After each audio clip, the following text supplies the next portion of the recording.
What's up, you guys? Welcome to another episode of Robert Garcia Unfiltered. Last week we didn't film, so we're gonna touch up on last week's fights from Showtime. Brian Mendoza challenged Tim Tszyu for his WBO super welterweight title. Fortunately, he couldn't get the win, but he did put up a great fight. And what did surprise me is that he can take a punch. What did you guys think about his performance? Yeah, Right? he took a good punch and was game in the fight, but I think too was just too much. He looked very, very well. He took his time, landed punches, when he wanted to. I think he was just in control of the fight, but Mendoza's a tough kid, and just not in that level. I think Tszyu looked very good. I think Tszyu is one of the top 154 pounders at the moment. Yeah, I thought Mendoza did good early in the fight. He, like you said, he took a good punch late in the fight. Tim Tszyu landed some shots that probably would have knocked out any other 154 pounder, but Brian Mendoza, he's as tough as they come. In the early rounds, he was able to box and move, make it a little bit difficult on Tim Tszyu, but a lot of it was kind of what we call like smoke and mirrors. He comes from the school of Ismael Salas, who's one of the great trainers in boxing. A lot of it is using a lot of feints, a lot of movement. Like, I don't know if you've seen them when they're doing mitts. They do a lot of like things where they're kind of, it's kind of just stuff to confuse the opponents, but it's not something that was effective for him. I think it works for him when he works with like Robeisy Ramirez, who's a naturally good boxer, Ioka, some of these guys. But Brian Mendoza, who's like a big puncher and not not boxing, him moving and using his jab and trying to, it doesn't work for him too much. So it was just, like I said, I think it's just smoke and mirrors for a few rounds. Tim Tszyu never looked like he was in any kind of real trouble. Like, Brian Mendoza's in control of the fight. Like my dad said, Tim Tszyu's patient. He breaks you down little by little. He works the body real well. This fight he didn't do it as much, but he works the body real well. He's got a good right hand. And yeah, you said it was his WBO title. It wasn't his WBO title until the bell rang. So yeah, that happened. Charlo once Charlo or it was once Charlo, right? It was once Charlo fought. Once the bell rang for Charlo's fight. Tim then he became the champ. But like he said, he didn't feel like he was a champ until he won this fight. Right. So it was a good performance by Tim Tszyu. So they gave him the title without even having to fight. Yeah, so he was a WBO interim champ, and he was he was already the interim champ. He was already the interim champ, but he was mandatory to fight Charlo. And when Charlo took the Canelo fight, then they told him, well, you were supposed to be fighting Tim Tszyu. So he took the Canelo fight, and they said, okay, as soon as you fight Canelo, then you're no longer the WBO champ. Okay, so if he was already the interim champion, then but he said he didn't feel like the champ until he won it. Yeah. I actually want to see him with Charlo once if Charlo prepares good for his weight class, because I know Tim Tszyu's been wanting that fight for a while now. Who, if Charlo prepares well for that fight in his weight class, who do you think wins that one? I don't know how serious Charlo's gonna be after this huge payday that he made coming back down. He might want to look for one more big payday, and I think he'll rather go for Crawford, because I think Crawford generates a lot more money, and then maybe even consider retirement. I don't even know how old the Charlos are, but they're in the early 30s. I think they're Canelo's age. They're in the 30s already. So yeah, so at that age, fighters are already tired, already went through so many camps, so many fights, so many wars. There's very, very few like Canelo who still love the sport and still enjoy fucking training and enjoy dieting and enjoy sparring. Very few. If they love the sport the way mostly everybody says, they'd be more active. They'd be fighting a little more often. They wouldn't be doing stuff. They'd be dedicated. And other stuff. They'd be dedicated. Canelo has been dedicated all his career, and that's why he's where he's at. I think that's what Charlo's gonna want. He'll rather go for the Crawford fight, because I think that's a way bigger fight, generates a lot more money for him, and that's what he's going to look for now for the next couple of fights that he might do. I don't think he'll go unless they do it in Australia and they could guarantee him. Tim Tszyu after the fight said that was his last fight in Australia. He's coming to the United States now. Okay, you don't think Charlo's going to want to get his belt back? No, he doesn't care anymore. He doesn't care. Nah, like my dad said, at this point for Charlo, it's just about who's gonna generate the biggest paydays for him. He showed it in the Canelo fight. He wasn't there to win. He was just there to cash a big check, and that's it. But even if he were to come back down to 154, with the paycheck that he just got for fighting Canelo, I think that takes a little bit of one of Charlo's biggest assets is that he's a mean dude. He's like a hungry fighter, and that's why the fight with Canelo surprised me so much, because he fought like he wasn't there trying to win, and when he was on his way at 154, he was knocking dudes out. He's a violent guy. He's really intense. With that big payday, I think that kind of takes some of that away from him. He's kind of comfortable now. I believe he'll be comfortable, and even if he were to fight Tim Tszyu, I don't think it ends well for Charlo. I think Tim Tszyu would beat him. As active as Tim Tszyu is, also against really, really solid fighters. Charlo's obviously a level above everybody that he's been fighting, that Tim Tszyu has been fighting. But with the activity and, like I said, the hunger that Tim Tszyu is going to come in with, the way Charlo used to have that, I think Tim Tszyu would be too much for him. Tim Tszyu has boxing in his blood. His dad was like a 3-time world champion. And we've seen it many times where the sons of legends like tried coming into the sport, but they never make it like what their fathers did. But do you think Tim Tszyu has what it takes to accomplish what his dad did in the Bro, sport? we're already talking about he's already a world champion, so he's already accomplished what his dad did. He already became a champion, and he's as good or could be even better. I don't know. I have to go back and remember Tszyu's career. He was a great fighter too, but Tim,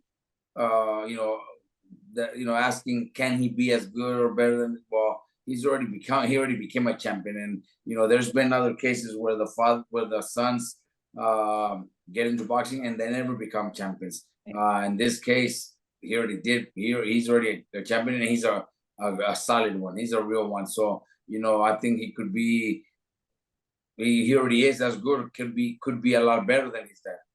Yeah, he seems like a really serious guy too. I've read online and I've seen, I don't know if Showtime has commented on it, but that he doesn't have the best relationship with his dad. His dad doesn't go to his fights. They live. Oh, I didn't even know that. Yeah, they live in different like cities or yeah. But he seems like a really serious guy. Obviously, I don't know him. He's over there in New Zealand or Australia or wherever he's at.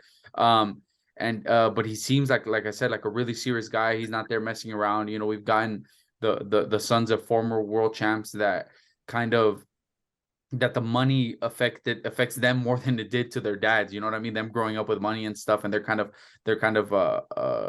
Spoiled. yeah, spoiled and kind of fuck ups in a way. And Tim Tszyu doesn't seem like he's like that. So I do believe he could become, as if his dad was a 3-time world champ, he could accomplish that. He'll probably accomplish it with one more fight, and that's the Charlo fight. He'll already be a 4-time world champ with beating Charlo. So we'll see, but he seems like he is. So I'll just bring it up now since we're kind of on the topic of Showtime. Showtime's coming to the end by the end of the year. Do you guys know where PBC is going to end up going after this? Well, there's no fact or anything. There's just rumors that I think Amazon or something, they're gonna do something with them. But PBC with Al Heyman is a very smart man. He'll find something to do. He could even go into DAZN and yeah, I read that DAZN was interested as well. Do his own fights there in DAZN, and that makes it a lot easier for a lot of fights to happen with Matchroom and with Golden Boy, which all are under DAZN. So even that would be good. Who knows? Maybe they could get into ESPN also. That'll make a lot of fights a lot easier. We'll see what happens. Al Heyman is very smart.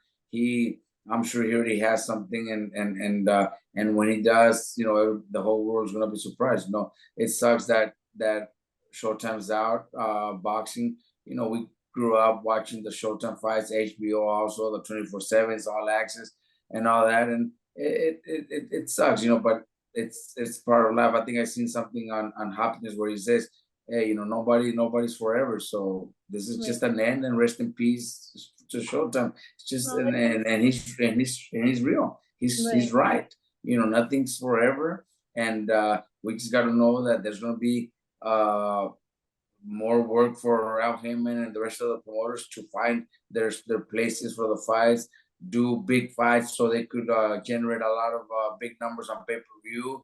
Maybe there's going to be a few more. Maybe there's going to be more pay-per-views than what we're normally used to seeing, and that'll be good too, because that means they're going to be putting up good fights. So it might be a good thing, because a lot of good fights might be happening after this.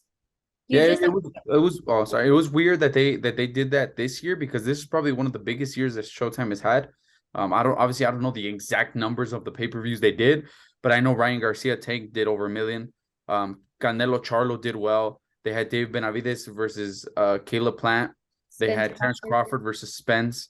It's one of the biggest years. And for Showtime to make this decision, well, obviously, clearly it's not Showtime. It's them joining with, I believe it's Paramount Plus, joining that app, and they saw that that the money isn't being generated with regular Showtime as they it doesn't generate enough revenue for them to keep it around. It doesn't make business sense. So obviously they make their decisions and stuff, but it's weird at this time because of the big year that they had. But because they did have that year, I believe it's gonna be pretty easy for Al Heyman to find a different broadcaster for the PBC, because they have Canelo, they have Tank, they have Errol Spence. Now it looks like Crawford will probably stay around and fight some of those guys. They got the Charlos, they got David Benavidez, they got stars all over the place. So it won't be hard for them. It won't be hard for them to find a new home. You guys kind of answered my question. I was gonna ask, is this gonna force promoters to finally work with each other and make big fights happen?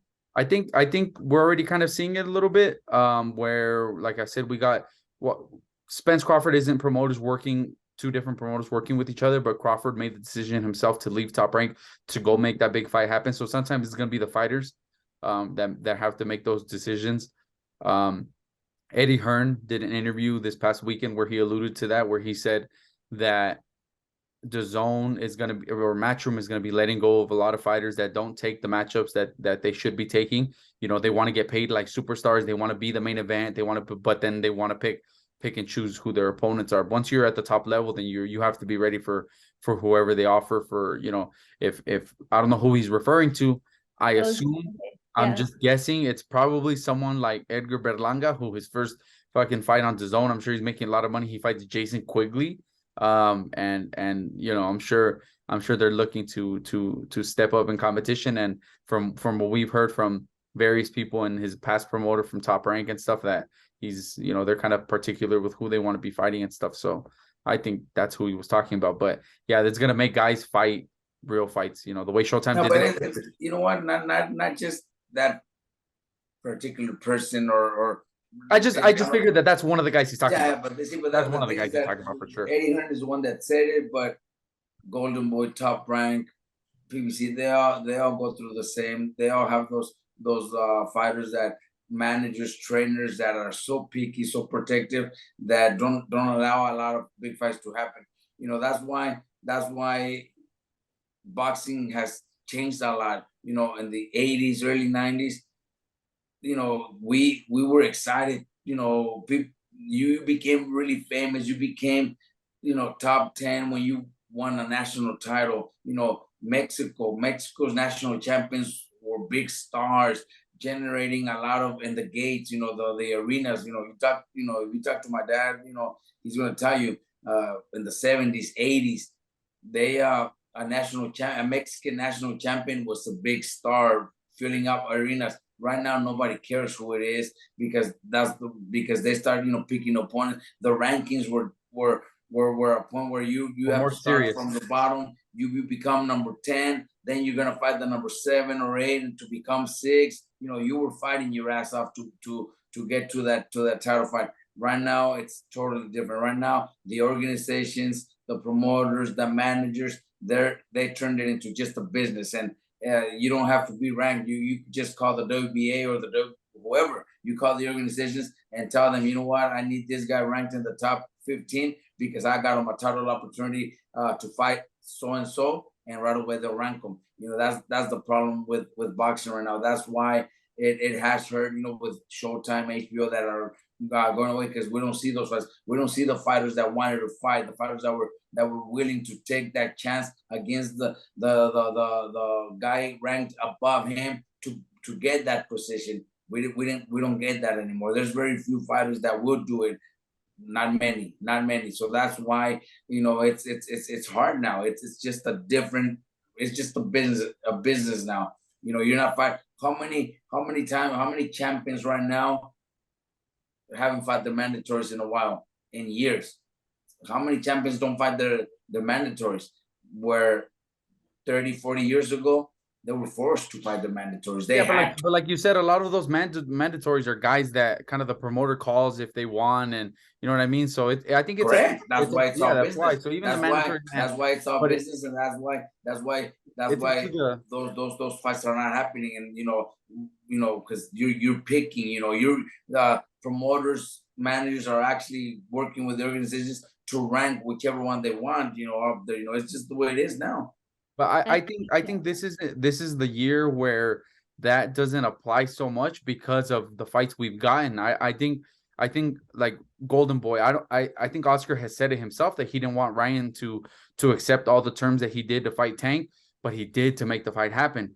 Crawford left Top Rank to go make the fight happen. Now we got Canelo over here to PBC, and hopefully that makes it for David Benavidez. Eventually we get the David Benavidez fight. You had Stephen Fulton, who went over to Japan to face Inoue. So I think this year has been one of the years where I think we've seen a little subtle change, where I think that has a lot to do with the networks, like we were talking about, kind of saying, you know what, if you're not going to fight these guys, you're not going to get paid this, or if you want to make the money that you think you deserve, well, let's take it to pay-per-view. But if it has to be against this opponent. But like you said, the organizations have a lot to do with it. They have to be a little bit more strict on stuff. One of the things that does get forgotten when you're mentioning, like, oh, back in the day, this guys had to fight these guys and this and that. It was also, how many times have we heard Marco Antonio Barrera say that he made, $50,000 on a fight where he should have made $1 million. I think right now, one of the things is that the fighters are a lot smarter now. They don't let the promoter just dictate everything either. They know what they know. But some guys don't. Some guys overvalue themselves because of certain things. They have to have people that kind of they have to have like a good management team, good trainers and stuff that are able to keep them grounded. But the fighters are a lot smarter now than they used to be, and they understand the business of boxing better. That's one of the things that's gotten better. But like my dad said, the organizations have a lot to do with it. They need to really step up their game and make sure the rankings are in order and the mandatories are enforced. If not, then just vacate your title. I think Canelo's one of the guys that hasn't fought his mandatories and who knows how long since he beat Caleb Plant. David Benavidez has been his mandatory forever, and the WBC won't do anything about it because they know that big paycheck from Canelo is going to be there. But if they would have, then either Canelo would have vacated the belt, or we would have seen Canelo versus David Benavidez already, and that's a win-win for everybody. Even Benavidez said that in his press conference. He was like, if he's not going to give me a chance, well, vacate your belt so I can make my own path.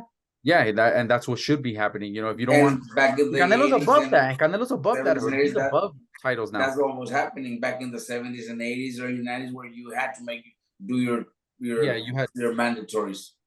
The rankings meant a lot more back then. Yeah. Yeah. Right now, in reality, rankings don't mean nothing. I'm telling you, just promoters are just a phone call away for ranking somebody in the top 10, top 15, and then they get the title fight. Just the way boxing is right now.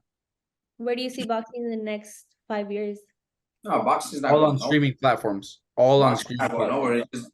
Boxing is still going to be big. We're in boxing. We're going to be around for another 30, 40 years. It's just that us as in like us, our team, not just boxing. Boxing is going to be around forever. Forever. It's going to be just different. It's different back in the 80s. We were watching all those big fights that would have been pay-per-view right now on just regular closed circuit NBC or one of those channels that everybody was watching. Leonard, Duran, Hagler, those big fights people were watching. Then came Don King started doing the pay-per-views, which was a big hit, and so on. Right now we're back to the age where Top Rank is doing nothing but ESPN. Everybody tunes in on ESPN and watches fights for free. But now we have a lot of apps like DAZN, especially DAZN, who charges a membership but still doing good. You know that they put up a lot of good fights. They put a lot of good shows. So it's just different now. It's just changing, and who knows 20, 30 years from now how it's gonna be, but we're still gonna be around. Mhm. Talking about Boxing will be around anyways. It doesn't matter, you Not know, dying. which direction it takes. Fighters are still gonna be fighting. Right. Now that we were talking about DAZN, Jorge Linares fought Jack Catterall for the WBA super lightweight intercontinental belt. He lost this fight, and he said this would be his last fight if he didn't come out victorious. So he's gonna retire. Give us your thoughts on his career. Man, Linares, very, very talented. His career is a great career. If I'm not mistaken, a 4 division champion, also 3 or 4 division, right, Pita? Yeah. Linares, talent-wise, one of the most talented Latinos 26, 30, and 35. In history. This guy was very talented. You know, since he was young, we've known him for a long time. You know, when he early in his career, and talent-wise, always been one of the most talented fighters out there. You know, he's from Venezuela, and always had great fights. Always fought the best. So he had a great career as a boxer. But then comes the time where it's time for you to hang it up, and I think he made the right decision. You know, gave it another shot, didn't win, and decided to retire. That was smart of him.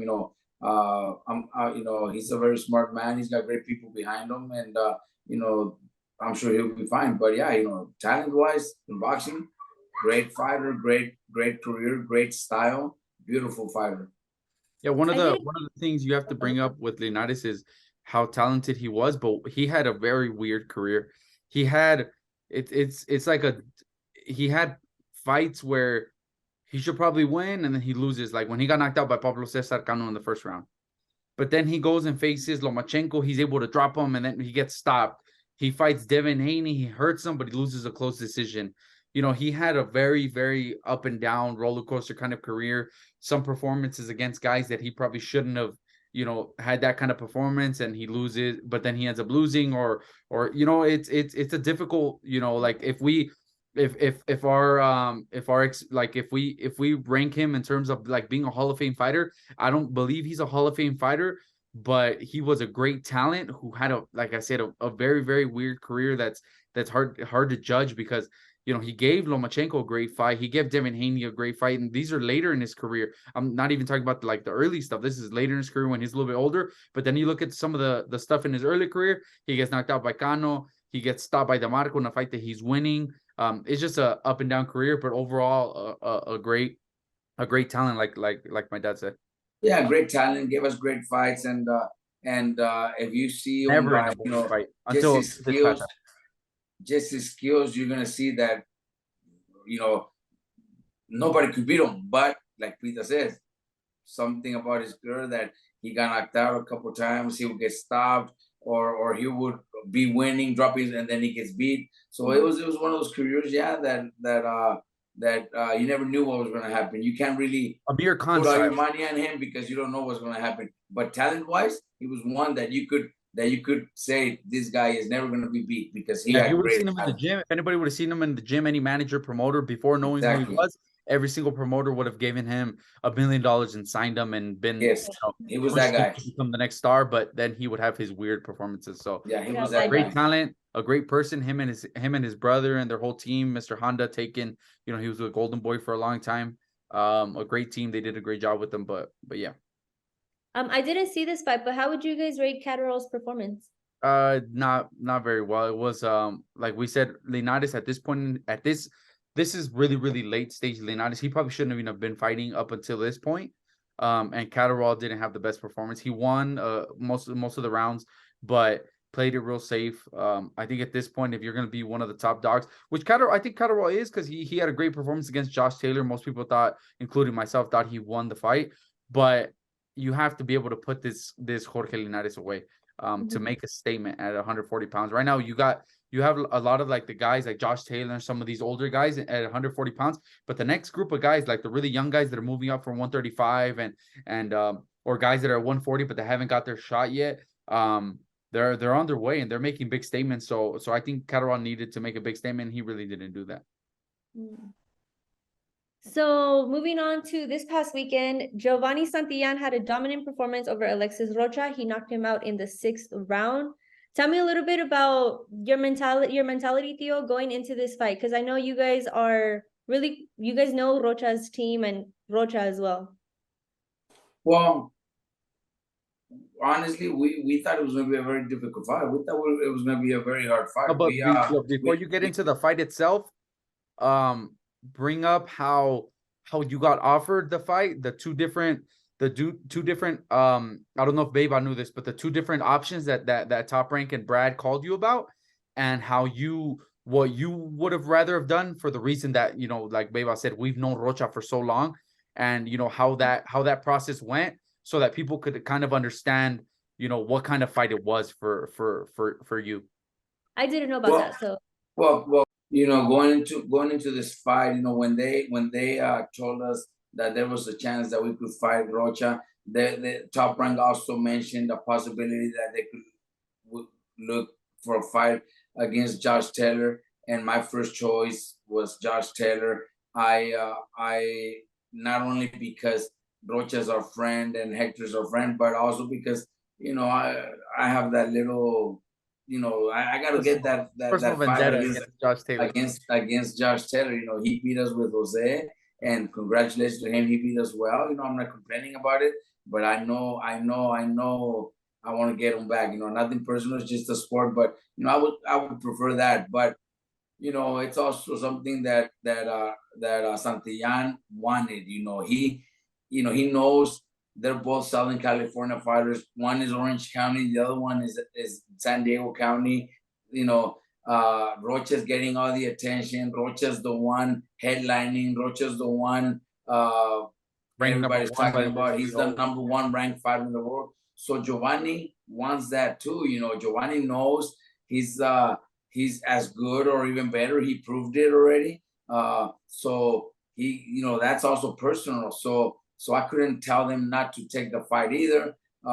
They took the fight, and when I learned that they took the fight, they were in my gym that day to spar, and so was Hector. Hector was there too, and I called Hector up and I said, Hector, you know, it looks like the fight's done, right? And he's like, you know what, Robert, they mentioned it, but I haven't been told that it's already a done deal. And Santillán's father says, yeah, we signed the contract today. So then that was Hector's last day in my gym, you know. He still went after that.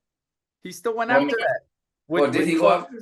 So he went. That's what I'm alluding to, that he went after that. So they have a lot of fighters, like Hector has. Yeah, but it was probably at different times then. So he would come in early, like at 10 in the morning, to spar with Gabriel and Josh and some of these guys. And as he's leaving the gym, Santillán would be watching him. They would say, "What's up?" Hey, you know, the dads, and it was a funny situation. That happened a few times. Then once it got you know, the last 4 weeks, training at the same time, together, the same time. So I said, you know, and then, you know, he was very professional. He's like, oh no, you know, I never got awkward or anything. No, never. You know, man, the day of the weigh-ins, you know, the day of the fight, I'm out there in the lobby talking to them, you know. At the weigh-ins, me and Hector are talking for a while, you know. They're good friends, you know, but it's work. It's part of the sport, and it's not the first time something like this is gonna happen. You know, it won't be the first or last. So it was just one of those fights that I honestly didn't really want because of the friendship that we have. But it was that opportunity that Santillán needed and wanted. And look, what can I say about Santillán? He proved the world wrong because nobody gave him a chance. Nobody gave him a chance. You know, whatever people can say now, I knew this. Nobody really gave him a chance. Very few people thought he could pull it off.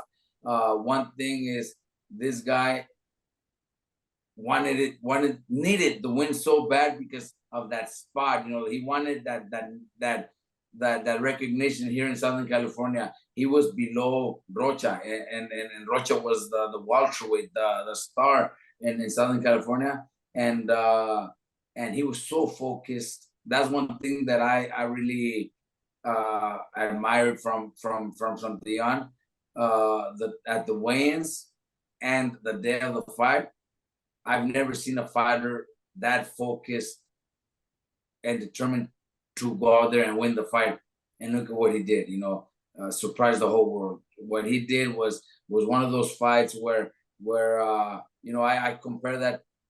Felt so good, but it didn't feel as good because knowing that it was Rocha on the opposite corner, and Hector. But it was one of those wins where like Maidana versus Broner. Nobody gave us a chance. Also, I talked to so many reporters the night before. Nobody gave us a chance, and then Maidana goes off and pulls off the win the way he did. This was very similar, where very few thought he could do it, and he goes out and the way he did it, man, it was just unbelievable. He was unstoppable that night. Nobody would beat him. Honestly, the way he fought, the way he was focused, the way he was concentrated, the way nobody would have beat him, and his performance showed it. He totally dominated. It seemed like he turned it into a very easy fight. Right. He was dominant. That fifth round was crazy. So the way he celebrated the win too showed a lot, where he wins and he just turns around and just kind of pounds his chest, waves at the crowd real calm. Like he was, like you said, it was 100% focused. There was nothing else in his mind other than I'm gonna win the fight. But it showed the confidence that he had in himself because he won the fight, and it wasn't like a reaction like, wow, I really did it. It was like, right, you guys, like I could do this. Exactly. So, yeah. He had that. Yeah, he didn't go jumping on the ropes like a lot of fighters. That a lot of guys, they went and they jump because they did something that not even themselves thought they could do. The Santillan calm, acted like he knew that was happening. He knew that's what he was gonna do. Like Peter says, just looked at, waved at the crowd, and that was it. He didn't even get too excited like something like he did something that not even himself believed he could do. Right. No, he was very confident. I'm telling you, since the dressing room, I noticed that he was so confident. There was no stopping him. Nothing was going to stop him. One of the things that we didn't write down, or I didn't text Beba about bringing up, but this is Chepe texted us this the other day. This is the third time that happens for you, that you get a fighter that has to go into the other promoter's backyard usually, and most of them, except for, or two of them, one of them wasn't because of the bubble, but two of them were in the other guy's hometown, promoter, everything. So this one is Rocha. He's from, it's not hometown directly, but it's, LA, and he's from Orange County. The other one was Jose Ramirez versus Maurice Hooker in Dallas. And then Joshua Franco beating Maloney in Top Rank during the bubble. So it was the third time you do it, which is, it's pretty cool. It's pretty cool. That, what, those are nothing. Those are three of some of the most exciting wins that we've had, like some of the most satisfying ones. Because look, with Jose Ramirez, we went against Eddie Hearn, and now Bam is signed with Eddie Hearn. With Top Rank, Josh, we went with Josh against Maloney, and look, I have most of my fighters are with Top Rank, so it's just the way this business is, the way this sport is, and I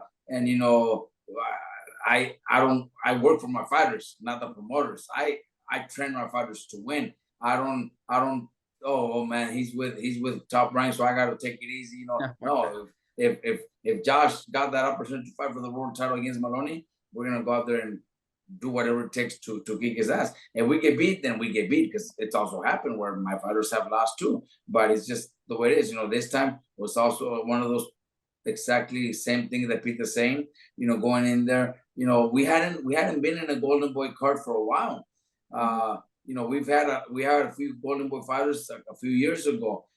We haven't been in a Golden Boy card, and it did seem a little awkward, with all the Golden Boy employees and everything. It was a little awkward, but nobody said that. Everybody was very welcoming to me too. They, hey Robert, how you doing? But it did feel, I didn't feel like I used to a few years ago when we had our fighters fighting every other weekend on their Velasco shows, on their shows. It was just different. That was consider that our home. We hadn't been there in years, so it did feel a little awkward, but everybody was very welcoming. Hey, Robert, nice seeing you. It's been a few years, but good seeing you.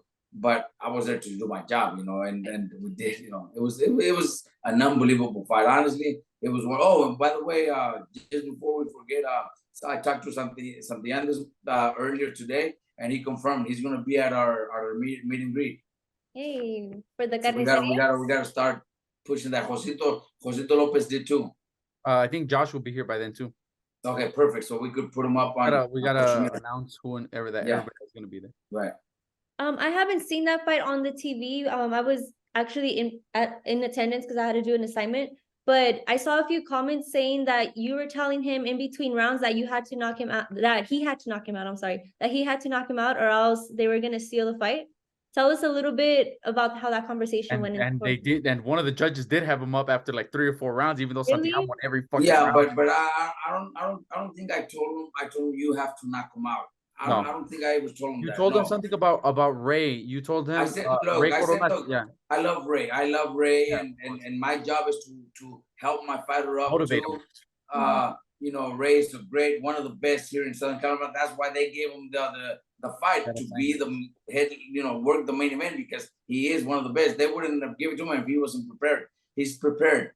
But I also have to work for my fighter. So if I see things that might be a little bit against us, even though Ray did a great job, but it also helps my fighter if I tell, look, it looks like it just motivates him a little more. It looks like the ref is against us. You have to you have to be a little more, do this, do more, because any little chance the ref might take a point away from you. That way he continues to do what he's doing and he doesn't make mistakes. I told him, look, Rocha got him with a few punches that were low. The ref never called him. I said, look, the ref's not gonna call it. So I don't want you to go back to him and you do it to him, because the ref will call it out on you because you came back and did it. So I just had to warn him those kind of stuff. I never told him you have to knock him out because they're gonna stop it. I did not tell him that. I was just kind of motivating him and kind of warning him that you're fighting on your opponent's territory, promoter, TV, everything's against you. Just like Jose Ramirez did, just like Franco did. You have to sometimes even put a beating exaggerate a little just to make them feel stronger and try harder. That's good. All respect to Rocha though, because he kept getting up after every knockdown. What does that tell you about him as a fighter? Yeah, Rocha's a great fighter, man. Great fighter. He had a good, I think, last 5 fights looking really good. It was like 7. He was 7 in a row. Yeah, I think so, something like that. Looking really good every fight, dominating so good. There was that's one thing that I did tell Santiago. I think it was after the first round that he dominated so good that I told Santiago, look, Santiago, doesn't mean he's done. He beat him up the first round. He totally dominated the first round. And I told him, look, it doesn't mean that he's done, because Hector is really good at motivating him.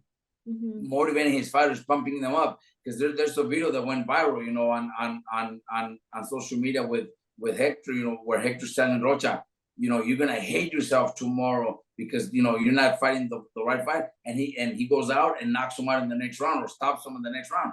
So I told him, look, just because you put a beating on him this first round, things are gonna change, because Hector's really good at motivating his fighters. So you're gonna see a different Rocha. Yeah. Well, Santiago just didn't allow it to happen.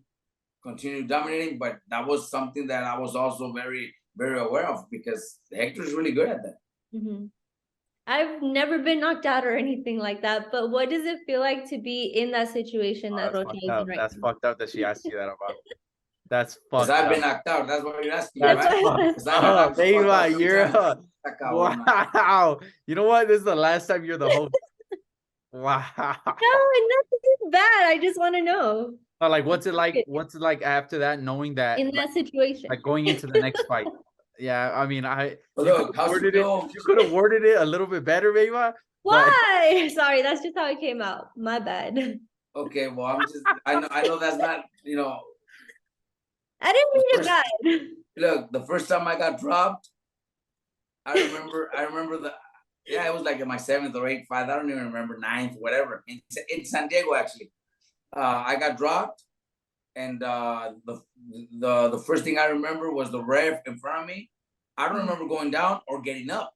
The ref in front of me already at 7 and 8. I'm like, oh shit, I got dropped. After 7 is when I realized, shit, I got dropped. I still won the fight, but the other ones were, you know, where you get knocked out, you know, the one where I don't remember shit. I just know I was up, but I don't remember being up. Was against Bentaki. I got up. I didn't know I was up, but I guess I was in good shape that I got up, and the ref obviously stopped it too. But the other ones like Corrales or Casamayor, What's it they like were more after? about a lot of punches, and they just broke me down where I was forced to go out. Well, what I think what Beba wanted to find out is like, what's it like After. after? Like Rocha, what does his mentality have to be now? Yeah, what does he have Well, to like? What advice do you have for him now that Well, he's you know what? It's all gonna be on him. You know, if he depending on how bad he wants to come back and be the world champion that everybody thought he was in that direction. Could have been his next fight after this that he was gonna fight for the world title. So if he comes back with that same mentality, even stronger, then he could still accomplish it. But getting beat up like that takes a lot out of you too. Your mind, your body, your family too. Your I don't know, wife, girlfriend, sisters, brothers, moms, especially. You know, a lot of times they hate seeing that, so they start talking. Oh, you shouldn't be fighting anymore. Just do something else, and that changes their mind. That changes their mind. You know, it's gonna be all on him. See what kind of mentality he has, what kind of decision he makes. But a lot of it has to do with also, you know, like I said, the mom, the wife, the girlfriend, you know, the kids. Sometimes, you know, when fathers have, Dad, I don't want to see that again. And you don't want your kids to see that again. So you go out a different mentality, a different approach into the sport. If he's just one of those tough guys that doesn't give a fuck, then he'll come back strong. Some could come back even stronger.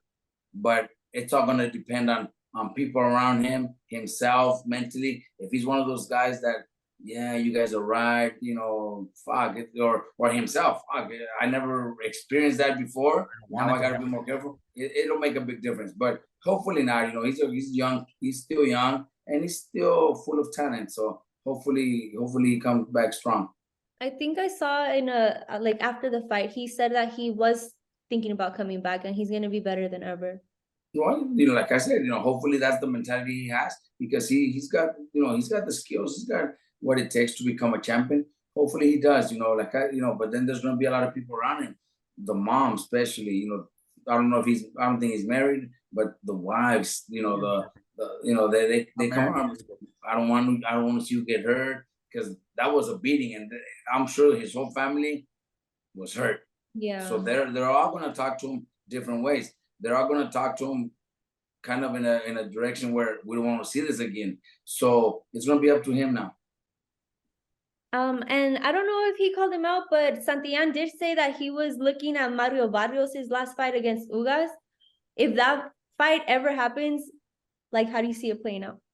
That would be a great fight. Barrios looked so good in his last fight.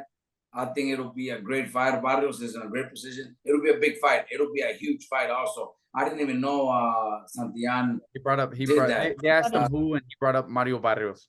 He brought up Mario. Okay, wow. Okay, well, yeah, I didn't even know that. But yeah, you know, now that you talk about it, Barrios is a warrior, man. Barrios is one. That's another team that you guys are very close with as well, right?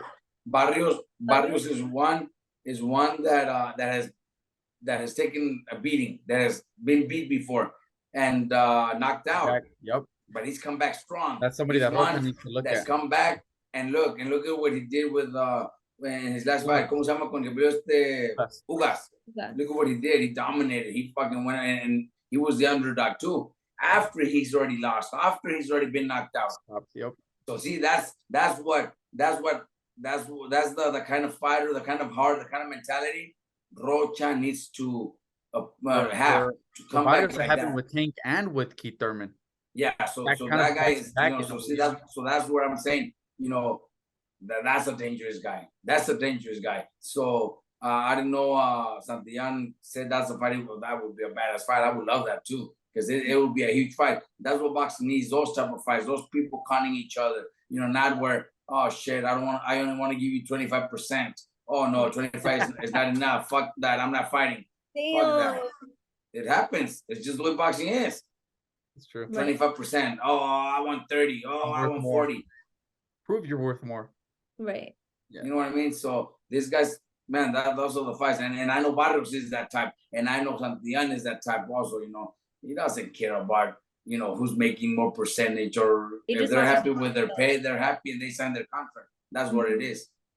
So who needs to make that call to make that fight happen? It's a tough fight to make. It's not. I don't think it's actually possible, but it would be a great fight. It is possible, but why would it I don't think neither Top Rank nor PBC are already calling each other to make it happen. But have they done it before? Can they do it? Yeah, especially now with Showtime not being around. Maybe something where maybe PBC calls Top Rank. You guys could put it up on ESPN and, you know, and get a big chunk of money, and then, you know what I mean? Because maybe they will be forced to do that if they're, because they got so many fighters, and if they don't have a TV network that's gonna keep them busy, they might be forced to do that. One of the fighters that they do have that's a big star that will have his own dates and needs a big name opponent. And not Barrios isn't the biggest name, but coming off of that win, he's a hot name right now, is Boots.